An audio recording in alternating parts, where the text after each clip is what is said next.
Good evening, visitors. Welcome to the Australian War Memorial's Last Post ceremony. My name is Richard Cruz, and joining us today from the Royal Australian Air Force is leading aircraftsman Evan Walker. We warmly welcome Sir Tim Lawrence, Vice Chairman of the Commonwealth War Graves Commission, Mr Julian Evans, Director of International Community Engagement, Commonwealth War Graves Commission, and the Honourable Ms Ros Kelly. We welcome Mr John King, President, ACT Branch of the Returned and Services League of Australia. As always, we welcome the veterans who have served, those that are still serving, and the families that love and support them. We acknowledge the members of RSL and Services Clubs Association, RSL Victoria and RSL Queensland, who are watching the broadcast of this ceremony across Australia. During this evening's ceremony, wreaths will be laid at the base of the Pool of Reflection by visitors and students on behalf of the following schools.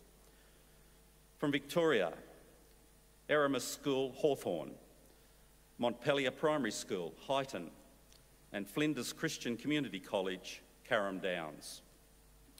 I invite you all to please stand and join in singing the National Anthem.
Students, you may be seated.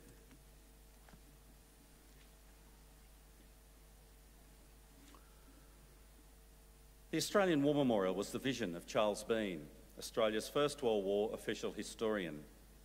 Bean landed with the Australian troops on Gallipoli and stayed with them at the front through to the end of the war. The idea of this national memorial and museum came to him at Pozières, France, in the depths of the bloody fighting of 1916.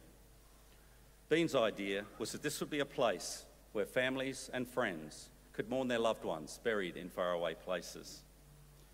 It would also be a place that could help all Australians understand what these men and women had endured and what they had done for us. Bean's vision, to which we remain true, is best expressed as inscribed in the entrance to the memorial's galleries.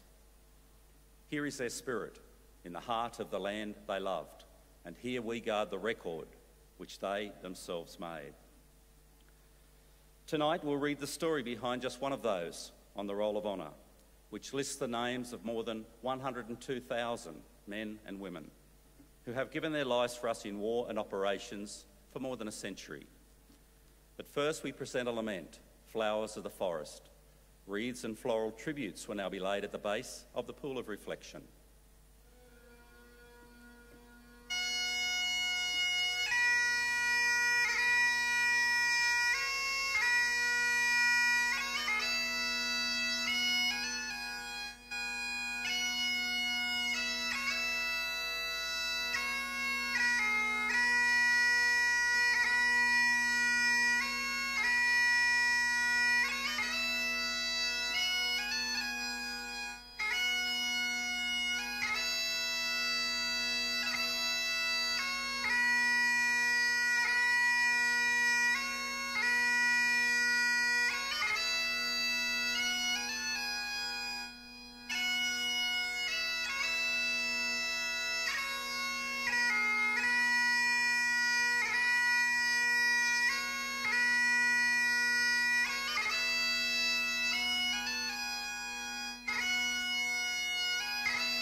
Today, we remember and pay tribute to Sergeant Norris William Bennett Dike.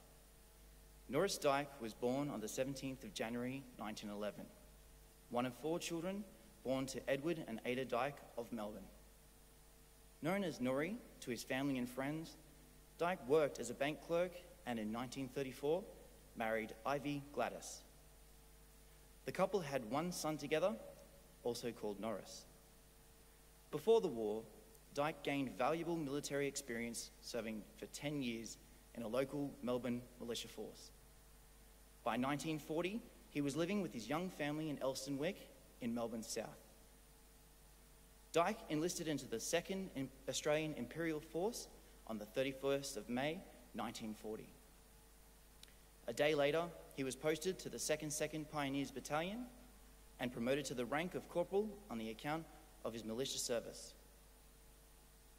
Dike and the 2nd Pioneer Battalion trained at Pacopanel to the north of Melbourne, and in August, Dike was promoted once more, this time to the rank of sergeant.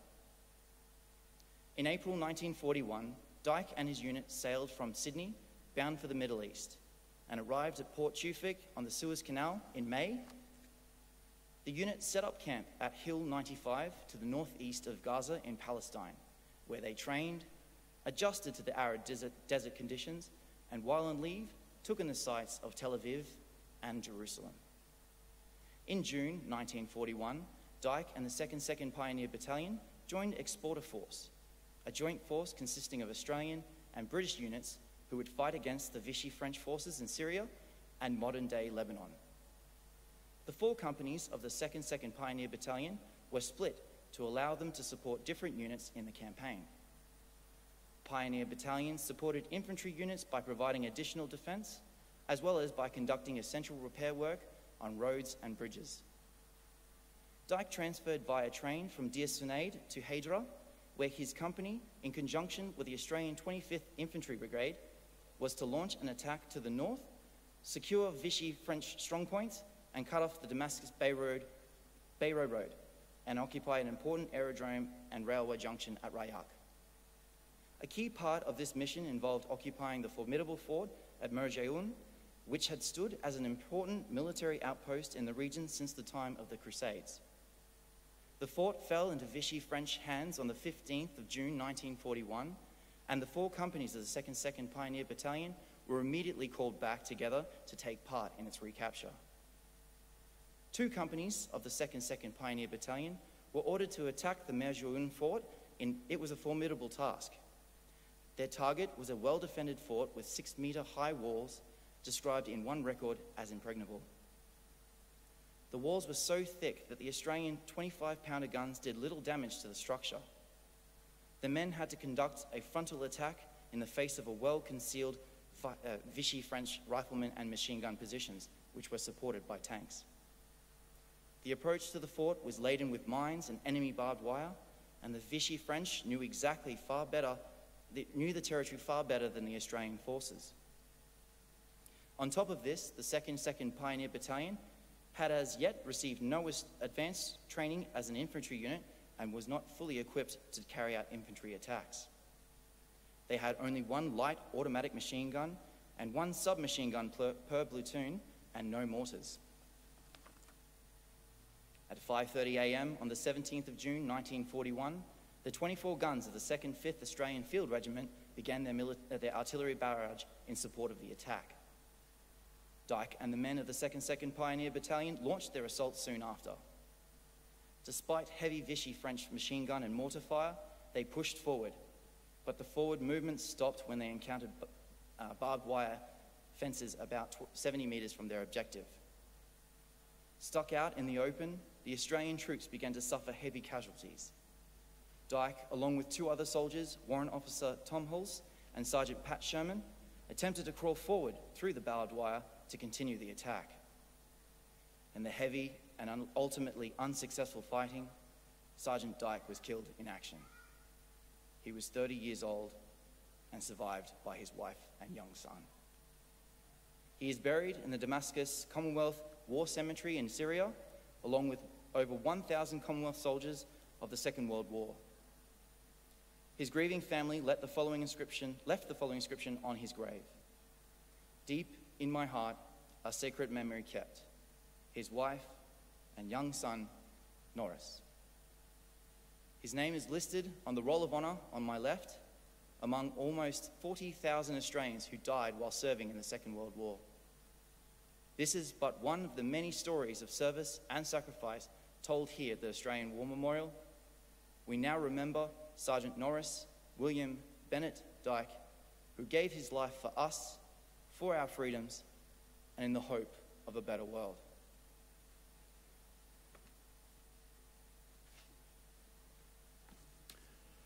Please stand for the reading of the ode and the sounding of the last post.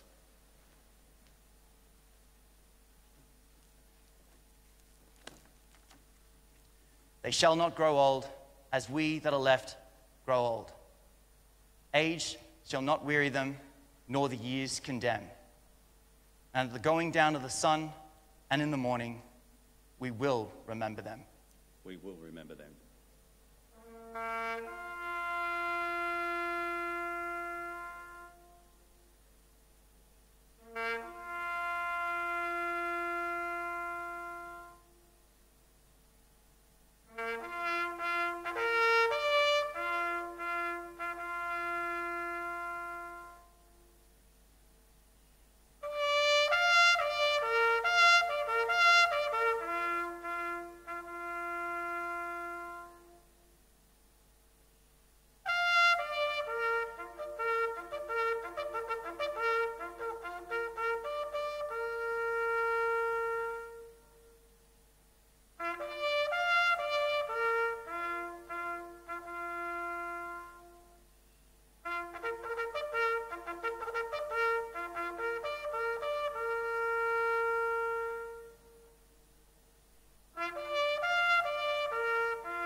Lest we forget.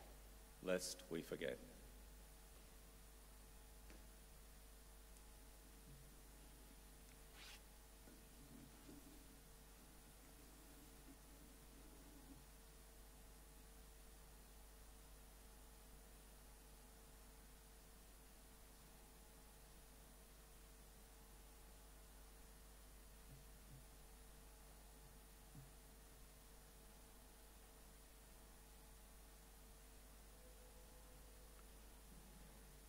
We leave you this evening with the words of the memorial's founder, Charles Bean. Many a man lying out there at Pozières or in the low scrub at Gallipoli, with his poor, tired senses barely working through the fever of his brain, has thought in his last moments, well, it's over. But in Australia, they will be proud of this. Ladies and gentlemen, girls and boys, that concludes this evening's last post ceremony. We thank you for visiting the Australian War Memorial and wish you all a very good evening. Thank you.